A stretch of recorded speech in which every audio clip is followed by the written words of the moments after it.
दोस्तों, हजरत सुलेमान अलैहिस्सलाम का तख्त हवा में उड़ता था। हजरत सुलेमान अलैहिस्सलाम परिंदों की बोलियां समझ लेते थे। हजरत सुलेमान अलैहिस्सलाम ने मस्जिद अक्सा में वर्म होल क्यों बनवाया था? सवाल यह है कि हजरत सुलेमान अलैहिस्सलाम ये सब कैसे कर लेते थे। दोस्तों, वीडियो में आगे बढ़ने से पहले पाकिस्तान के सबसे बड़े साइंटिफिक चैनल इफ टीवी को सब्सक्राइब कर लें और साथ मौजूद बेल आइकन को प्रेस कर लें ताकि हमारी आने वाली वीडियोस आप तक बर वक्त पहुंचती रहें। दोस्तों, सुलेमान अलैहिस्सलाम अल्लाह ताला के बरगुजीदा नबी थे।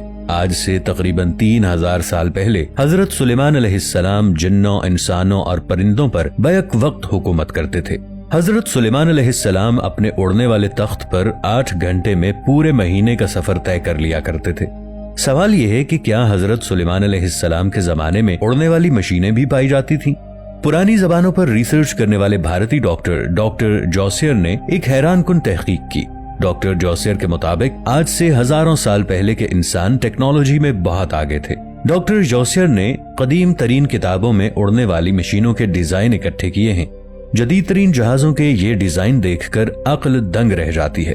1981 में डेविड हैचर चिल्ड्रस नामी एक अमरीकी रिसर्चर ने एक हैरानकुन किताब लिखी। इस किताब में डेविड हैचर ने इंकिशाफ किया कि कदीम जमानों के लोग साइंसी टेक्नोलॉजी में बहुत आगे थे।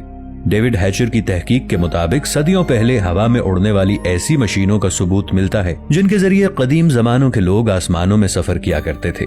सवाल यह है कि हजरत सुलेमान अलैहिस्सलाम जिस तख्त पर सफर किया करते थे वो तख्त भी ऐसी ही कोई उड़ने वाली मशीन था। अमरीकी खलाई इदारे नासा ने कुछ साल पहले बाकायदा तस्लीम किया था कि सदियों से जमीन की फजा में उड़न तश्तरियों के देखे जाने के सबूत मिल रहे हैं। नासा का कहना था कि वो आज तक आसमान पर उड़ने वाली इन पुरअसरार उड़न तश्तरियों का राज नहीं जान सके। ऐन मुमकिन है कि सुलेमान अलैहिस्सलाम भी ऐसी ही किसी उड़ने वाली मशीन में सफर करते हों। 19वीं सदी के आखिर में साउथ अफ्रीका के मुल्क कोलंबिया में खुदाई के दौरान हजारों साल पुराने जदीद दौर के जहाजों की शक्ल जैसे नमूने मिले हैं। ये बिल्कुल ऐसे थे जैसे कोई जदीद दौर के जहाज हों। साइंसदानों के लिए यह हैरानकुन बात थी कि आज से हजारों साल पहले की तहजीबों को जदीद दौर के हवाई जहाजों के बारे में कैसे इल्म हुआ। दोस्तों, मस्जिद अक्सा की तामीर भी हजरत सुलेमान अलैहिस्सलाम ने करवाई। इन मसाजिद की तामीर के लिए सुलेमान अलैहिस्सलाम ने जिन्नात को इस्तेमाल किया।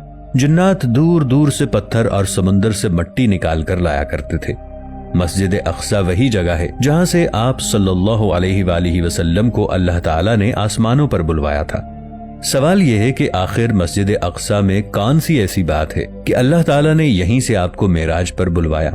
गोया मस्जिद अक्सा के पास कोई ऐसा रास्ता है जिसके जरिए आसमानों तक जाया जा सकता है। ये बात जहन में रखिएगा कि मस्जिद अक्सा जिन्नात ने तामीर की थी।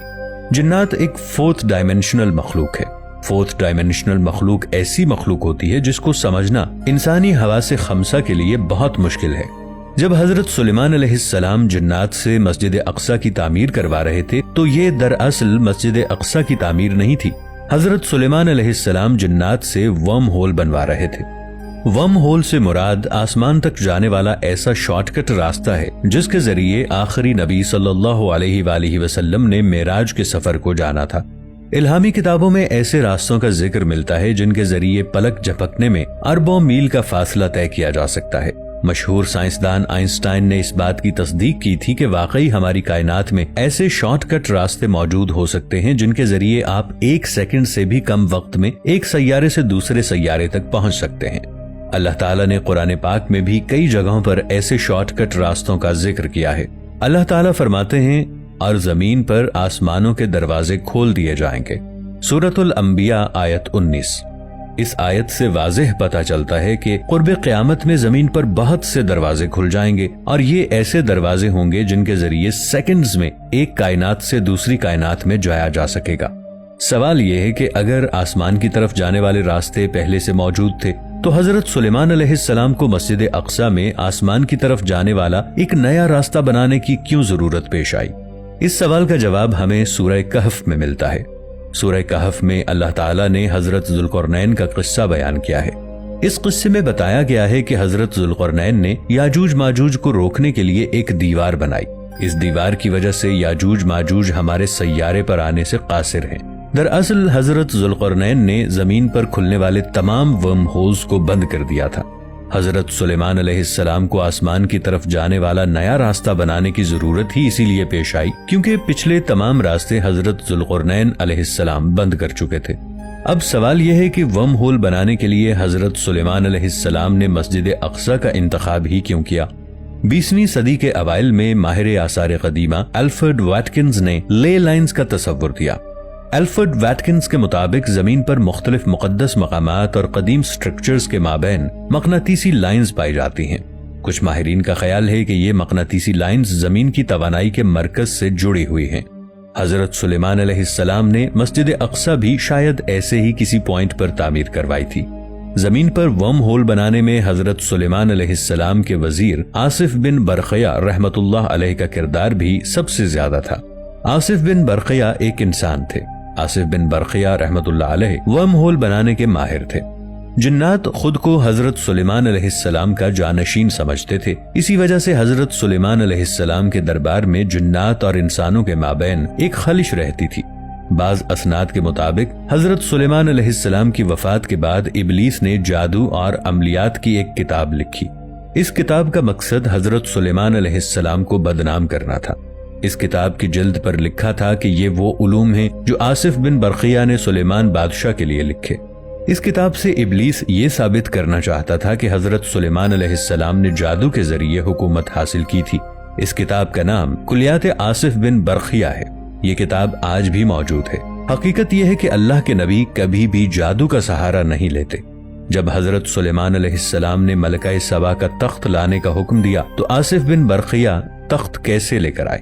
قرآنی آیات کے مطابق جب حضرت سلیمان علیہ السلام نے ملکہ سبا کا شاہی تخت منگوانے کا ارادہ کیا تو ایک جن نے کہا کہ میں آپ کے کھڑے ہونے سے پہلے اس تخت کو یہاں لے آؤں گا۔ ایک اور شخص جن کو کتاب کا علم دیا گیا تھا، انہوں نے کہا کہ میں پلک جھپکنے سے پہلے تخت کو حاضر کر دوں گا، اور انہوں نے یہ کام انجام دے دیا۔ سورۃ النمل کی آیت 40 میں اللہ نے اس فرد کا نام نہیں لیا، لیکن مشہور نظریے کے مطابق مفسرین اس شخص کو آصف بن برقیہ سمجھتے ہیں۔ اسی طرح بعض مفسرین اس شخص کو حضرت سلیمان علیہ السلام اور بعض ان کو حضرت خضر علیہ السلام قرار دیتے ہیں۔ سوال یہ ہے کہ حضرت سلیمان علیہ السلام کے وزیر آصف بن برقیہ کا تعلق ہماری کائنات سے تھا یا کسی اور کائنات سے؟ ناظرین، آصف بن برقیہ جن کو اسم اعظم کا علم دیا گیا تھا، مورخین آصف بن برقیہ کو حضرت سلیمان علیہ السلام کا خالہ زاد یا ان کا بھانجا قرار دیتے ہیں۔ آصف کے بارے میں نقل ہوا ہے کہ انہیں اسم اعظم حاصل تھا اور جب بھی دعا کرتے تو ان کی دعا قبول ہوتی۔ حضرت امام محمد باقر علیہ السلام سے نقل ہوا ہے کہ اسم اعظم کے 73 حروف ہیں۔ ان میں سے آصف بن برقیہ کو صرف ایک حرف کا علم دیا گیا تھا۔ حضرت سلیمان علیہ السلام نے عمر کے آخری ایام میں اللہ کے حکم سے آصف بن برقیہ کو اپنا وصی مقرر کیا اور مواریث انبیاء، نور اور حکمت ان کے سپرد کر دیا۔ آصف نے بھی اللہ کے حکم سے اپنی وفات کے وقت جو بھی ان کے پاس تھا اسے اپنے فرزند صفورہ کے حوالے کیا اور ان کو اپنا وصی بنایا۔ البتہ بعض روایات کی بنا پر آصف بن برقیہ نے اپنے بعد حضرت زکریا علیہ السلام کو اپنا وصی بنایا تھا۔ دوستو، ویڈیو اچھی لگنے کی صورت میں اسے لائک اور شیئر ضرور کیجیے گا۔ ملیں گے نئی ویڈیو کے ساتھ، تب تک کے لیے اللہ نگہبان۔